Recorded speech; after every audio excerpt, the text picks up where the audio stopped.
Despite it not being officially the NBA offseason, given we are currently in the midst of the NBA Finals, but for 28 teams, they are now looking ahead at this upcoming offseason and what can be done to improve their roster. And with free agency less than a month away, we've got the NBA draft coming up in just a few weeks. And because I've had a number of people ask me this question, what is the offseason going to look like for the Chicago Bulls, and what would be an ideal offseason look like for this team? A realistic one anyway, because anyone can say, oh, let's just trade for Giannis or Luka Doncic. So in today's video, we're going to be talking about what that ideal offseason would look like for the Bulls based on their current salary cap, free agents, and their areas of need for this roster. So what's going on, everyone? You're listening to Bulls Central here. Hope you're all doing well.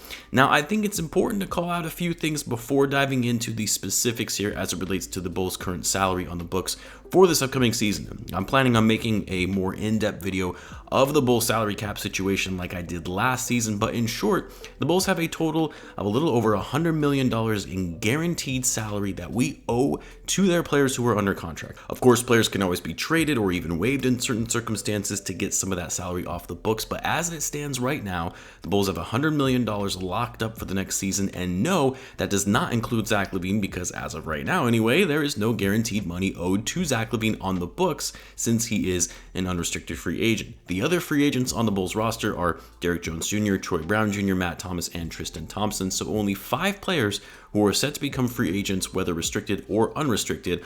All of the other guys that you saw on the team this past season are still going to be under contract with the Bulls as of right now anyway. Now, the projected salary cap for this upcoming NBA season is expected to be around $122 million.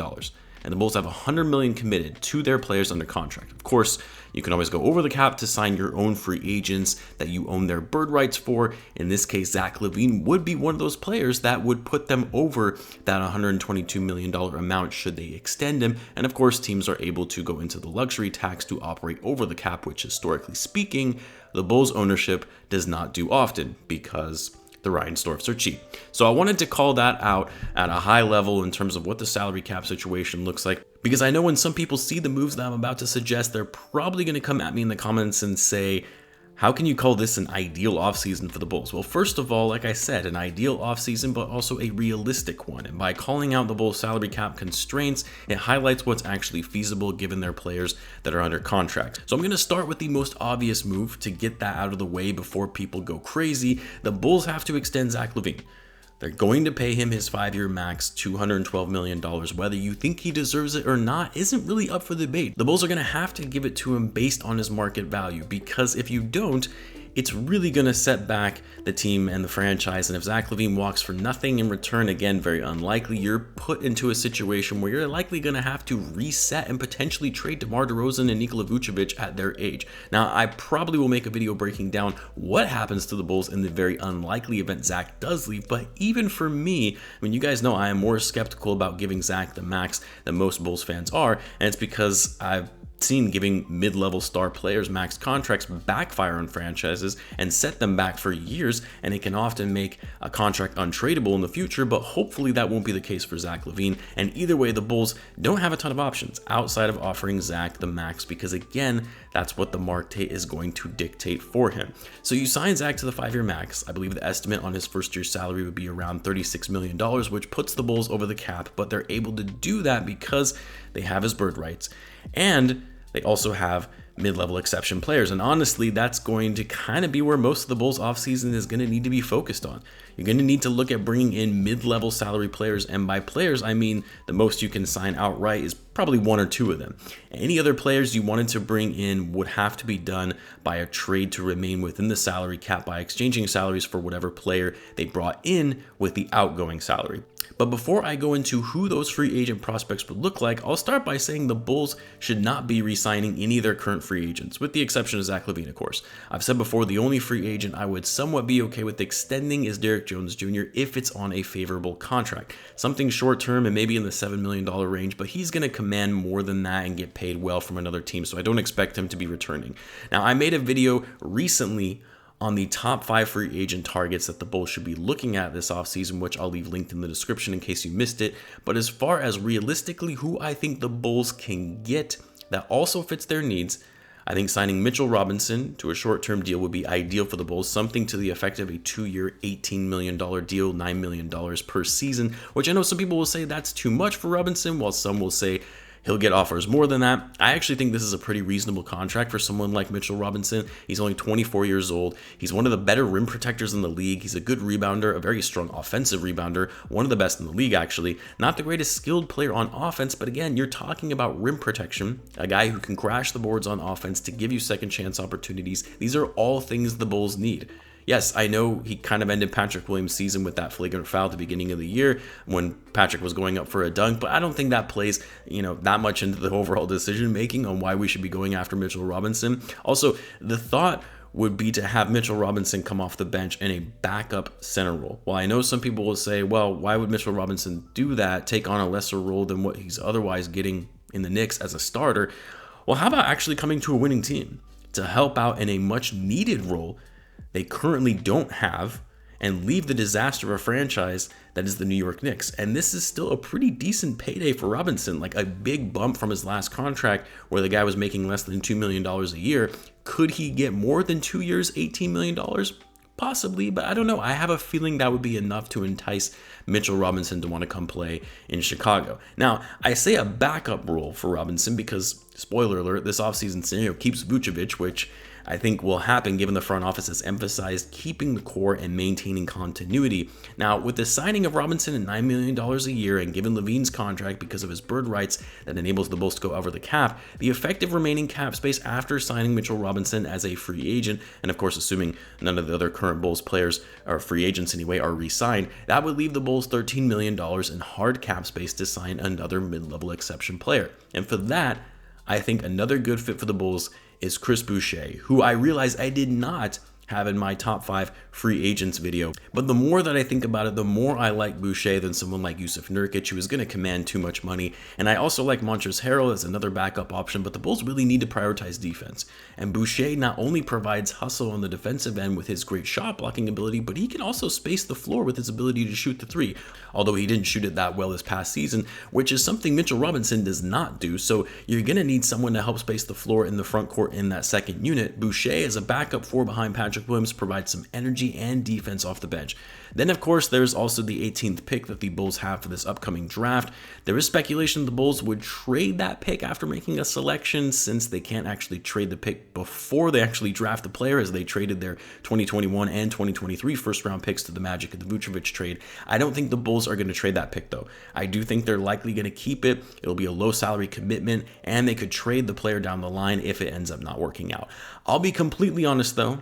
I have not done my due diligence on this upcoming draft and some potential prospects for the Bulls at 18. I do like EJ Little a lot. I think he's a name that's been linked to the Bulls quite a bit, but college basketball is not something I follow, like at all. And draft prospects I usually pay closer attention to in the last couple weeks leading up to the draft. I know I should be paying closer attention to it, and normally I do when the Bulls are rebuilding and they have high lottery picks. But when the Bulls are more focused on winning now, I'm not paying as close attention to their potential draft prospects. But don't worry though, I will be doing a draft prospect video once I do my research and due diligence on some guys that have been slated to go in the mid-first round. Like I said, I really like EJ Little. Mark Williams is another guy I have my eye on, but I think EJ would likely be a better fit with his size and versatility. But anyway, that move the Bulls have to make for this offseason is the 18th pick, which I'm pretty sure they'll draft the best player available at that time, and hopefully the rookie can give the Bulls some productive minutes like we saw from Ayo this past season. And then finally, the last transaction that I believe would make it an ideal offseason is for the Bulls trading Coby White. I know this topic has created a lot of heated debates among Bulls fans who, for some, can't wait for Coby to be traded, while others think that trading Coby is a mistake. And I will say trading Coby is a gamble, because on one hand, you need his offense off of the bench. He's still young, only 21 years old. He hasn't had a true offseason since being in the league between COVID shutdown and then his injury this past offseason. He's been put in so many different roles since being drafted by the Bulls. Like, it's very possible Coby White could turn into one of those players that you really regret trading after the fact as a premature move that you didn't give time to develop. But the problem is, the Bulls more or less propelled themselves into win now mode. And with the window of Vucevic and DeMar DeRozan and their prime years being pretty narrow, you don't have a lot of time to play and work around developing players, or at least I should say you need to prioritize the right players to develop. And I think the priority for your younger players should be around Patrick Williams and Dosunmu.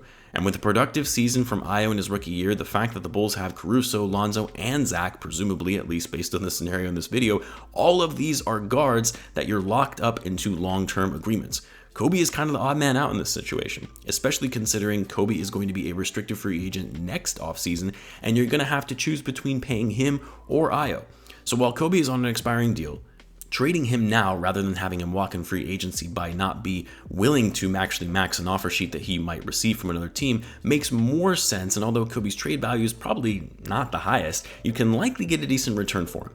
And this is a bit of a unique trade, which to be honest might not be as realistic as I like, but that would be trading Coby White for Duncan Robinson. And no, it cannot be done just straight up Coby for Duncan. The salaries wouldn't work. But in this instance, it would be a sign and trade to also include Derrick Jones Jr. and Troy Brown Jr. along with Coby White for Duncan Robinson. Derrick Jones Jr. and Troy Brown Jr. would really be more for salary filler purposes, but they are additional pieces to give them some added wing depth that the Heat need. And Coby is a young scorer off the bench, which with the fact that Robinson was effectively out of the Heat's rotation in the playoffs makes you question, are they maybe interested in getting out of his pretty big contract? Which, don't get me wrong, as a Bulls fan, I wouldn't be too excited to take on, given Robinson is a very one-dimensional player. You're essentially paying a catch-and-shoot sharpshooter near $20 million a year to hit threes, which he didn't really do as effectively last season.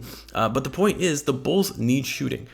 More specifically, those sharpshooters that you can consistently rely upon to help space the floor and knock down outside shots. Coby White is a more dynamic scorer than someone like Duncan Robinson, given he's able to score at times off dribble drive penetration, able to work around screens. But the problem with Coby, which has really been his MO since entering the league, is his consistency. And it's because of that at times the Bulls bench has been non-existent on the offensive end. So you need guys that are primarily catch and shoot players that drive away double teams on guys like DeMar and Zach. And it's why shooters like Duncan Robinson are paid at a premium in today's NBA that is so heavily predicated on outside shooting.